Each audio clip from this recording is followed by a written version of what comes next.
जय हिंद दोस्तों, welcome back to our channel अपना I S P C S classes में आप सभी का स्वागत है। जैसा कि आप लोग को पता है दोस्तों, आज बीपीएससी एएसओ का एग्ज़ाम हुआ है। ठीक है, ये आपका 10 सितंबर को आज एग्ज़ाम हुआ है और इसमें आपका देखेंगे कि जो क्वेश्चन आए थे, कुछ लोग कह रहे हैं कि बहुत टफ आया था। ठीक है, ये सारी चीज़ों को हम लोग डिस्कस करेंगे। ठीक है, एनालिसिस कर वाला ये पार्ट होगा आपका पेपर एनालिसिस। और मेरे हिसाब से दोस्तों इसमें मैं बताऊंगा कि आपका पेपर किस लेवल का था। ठीक है, पेपर पूरा एनालिसिस करने के बाद हमें पता लगा है, एनालिसिस करने के बाद ये देखने को मिला है कि आपका पेपर ये मॉडरेट लेवल का था।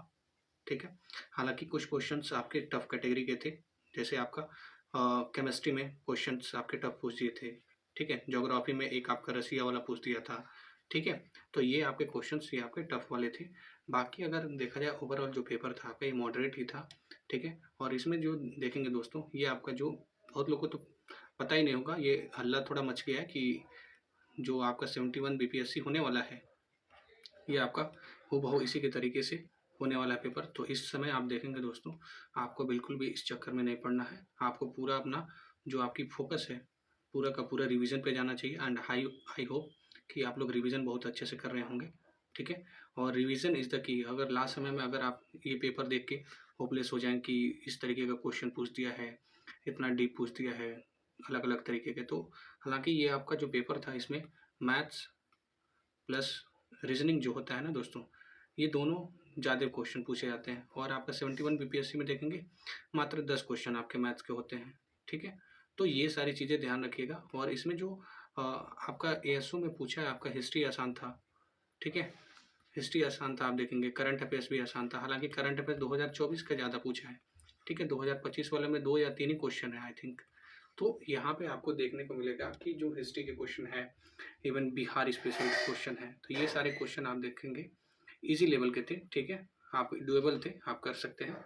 और इसमें आप लोग को मैं बता दूं दोस्तों, आप लोग को ये केवल 41 सीट के लिए था। और ये आपका जो पेपर था ये आपका ओपन बुक था। ठीक है, ओपन बुक पेपर था और जहाँ पे बुक को ओपन करके आपको आंसर को टिक करना था। आप किसी तरीके का गाइड नहीं लेके आ सकते थे। जो भी आपके स्टैंडर्ड बुक थे ना, उसको लेके आ सकते थे, जैसे आपका एनसीईआरटी हो गया।